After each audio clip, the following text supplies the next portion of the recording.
Rare admiral retired Faisal Shah साहब ने हमें ज्वाइन किया है। Thank you very much Shah साहब आपके वक्त के लिए। एक तो हमें ये बताइए कि इसकी क्या इम्पोर्टेंस है और ये किस तरह से हमारी ये जो आबदोज़ चौथी आबदोज़ हमने ऐड की है, इससे ये हमारी दिफा में किस तरीके से ये उसमें असरात इसके मुरतब होंगे। शाह साहब।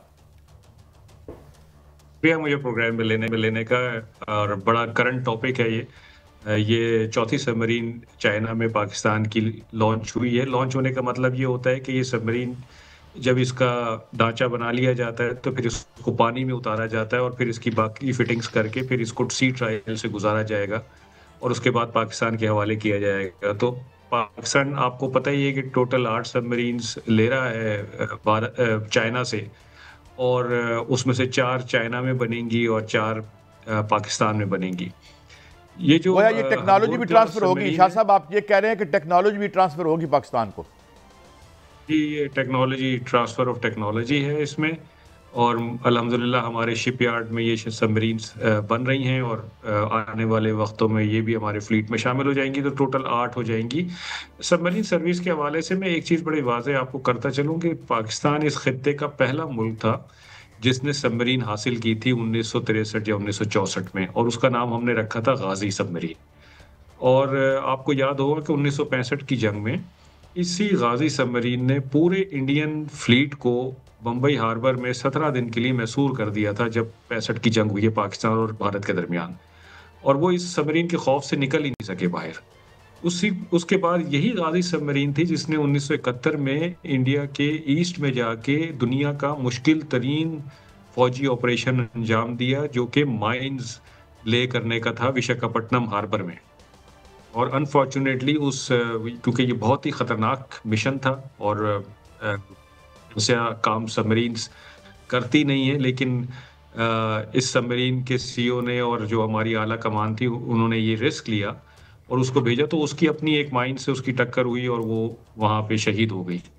अंगूर एक सबमरीन हमारी थी जो कि 1971 में उसने इंडिया का खुखरी जहाज डिबो दिया था और एक दूसरे जहाज को डैमेज कर दिया। फैसल साहब, ये तो थोड़ा सा रहनुमाई दीजिएगा कि ये जो हंगोर आबदोज़ जो है वो पाकिस्तानी को मिली है और लॉन्च की गई है आज, उसमें कौन कौन सी टेक्नोलॉजीज हैं और ये कौन से सलाहियतों से लैस है, और इसमें जैसे ही ये पाकिस्तान को मिली, ऐलान हुआ, लॉन्च हुई, तो भारत में वावेला मच गया है कि वहां जो है वो ये इस आबदोज़ से भारत पर जो है वो एटमी हमला भी हो सकता है, उनका फलां शहर तबाह हो सकता है, विक्रम तबाह हो सकता है, विक्रम जिस पर उनको बड़ा नाज है।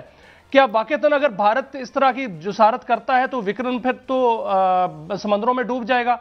तो इसकी जो सलाहियतें हैं वो क्या हैं सर? ये इसकी सबसे बड़ी सलाहियत ये है कि ये इसके अंदर एक एयर इंडिपेंडेंट प्रोपल्शन सिस्टम लग रहा है, यानी कि जो नॉर्मल सबमरीन होती है जिसमें डीजल इंजन लगा हुआ होता है या डीजल इलेक्ट्रिक इंजन लगा हुआ होता है, उसको हर थोड़े अरसे के बाद सतह समंदर पे ऊपर आना पड़ता है और ऑक्सीजन लेनी पड़ती है ताकि जनरेटर चला के अपनी बैटरीज को चार्ज किया जा सके।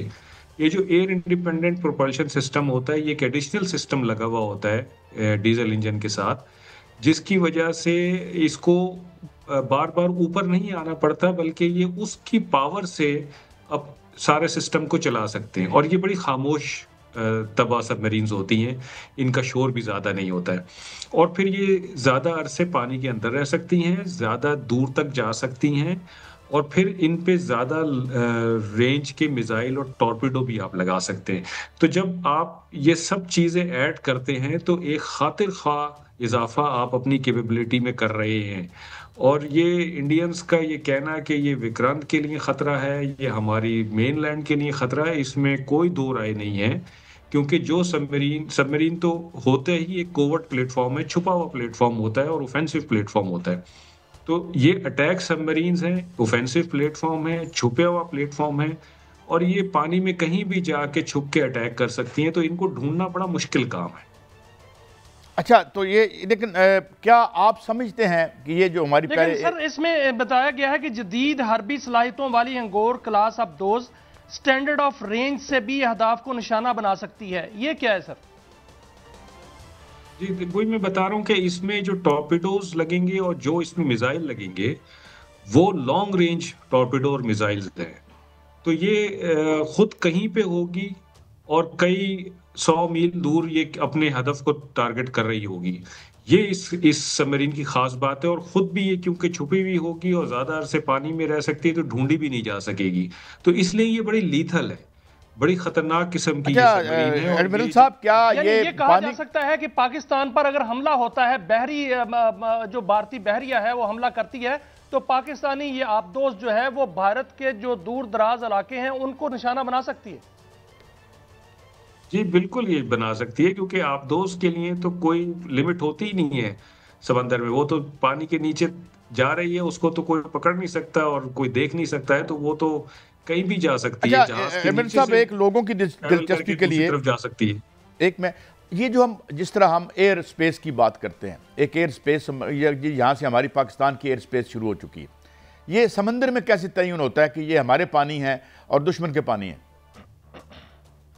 देखिए, समंदर में एक स्टैंडर्ड फार्मूला बनाया हुआ है यूनाइटेड नेशंस ने, और वो ये है कि आपकी कोस्ट से 12 मील अंदर पानी जो है, यानी आपकी कोस्ट से 12 मील दूर तक जो पानी है वो आपका पानी है, उसमें आपकी मर्जी के बगैर कोई एंटर नहीं हो सकता। ये 12 नॉटिकल माइल की मैं बात कर रहा हूँ, जो कि तकरीबन 21-22 किलोमीटर बनता है। तो आपकी कोस्ट से तकरीबन 21-22 किलोमीटर दूर जितना भी पानी है वो सब आपका पानी है, उसमें कोई आपकी मर्जी के बगैर नहीं आ सकता।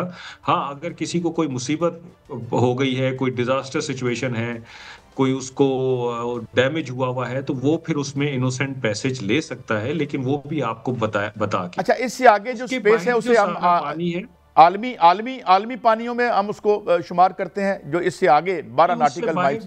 जी, उससे बाहर जो भी पानी है वो इंटरनेशनल वाटर्स कहलाते हैं, उसमें से कोई भी आ जा सकता है, आमदोरफ्त हो सकती है, लेकिन उसमें कोई मादनियात की दरियाफ्त या फिशिंग एक्टिविटी आपकी मर्जी के बगैर नहीं कर सकता।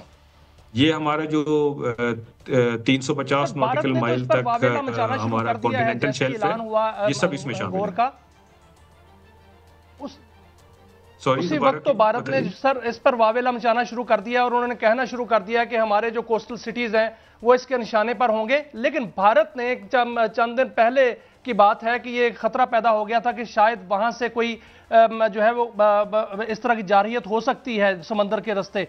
अगर ऐसा होता है तो क्या हम कह सकते हैं कि अगर भारत पाकिस्तान पर बहरी रूट से हमला करता है तो पाकिस्तान की ये आबदोजें या पाकिस्तान की बहरी सलाहियत कलकत्ता और मुंबई में निशाना बना सकती हैं? आप ये देखिए कि इस वक्त पाकिस्तान नेवी का जो फ्लीट है वो 90% बिल्कुल नए जहाज़ों पर और नए प्लेटफॉर्म्स पर मुश्तमिल है। पिछले 4-5 साल से हमने तुर्की से, रोमानिया से, चाइना से जहाज लिए हैं ब्रांड न्यू, और उन पे सारा इक्विपमेंट भी ब्रांड न्यू है। अब ये 8 सबमरीन्स भी जब इंशाल्लाह आ जाएंगी तो जो सब सबमरीन वाला स्क्वाड्रन है हमारा वो भी सारा नया हो जाएगा। देखिए, भारत 1965 देख लीजिए, 71 देख लीजिए और 2025 देख लीजिए, उनकी नेवी हर दौर में पाकिस्तान नेवी से बढ़ी रही है, उसके पास ज्यादा काबिलियत और सलाहियत भी रही है, लेकिन वो उस काबिलियत और सलाहियत को यूज नहीं कर सके हैं पाकिस्तान के खिलाफ, और इसकी कोई वजह है जिसकी वजह से वो यूज नहीं कर सके। एडमिरल साहब, मैं एक चीज़ और भी आपको याद कर दिलाना चाहता हूँ, ये जो कंट्रीब्यूशन है हमारे जहाजियों का, और ज़ाहिर फरवरी आने वाला है, एक बड़ी वजह जो हमारी आज़ादी की थी वो हमारे जहाजियों की बगावत भी थी, और हमारे बड़े अनसंग हीरोज़ थे उसमें। उनकी याद के साथ इस सेगमेंट को हम बहुत शुक्रिया अदा करते हैं। एडमिरल जनाब फैसल शाह साहब का आपने हमें वक्त दिया।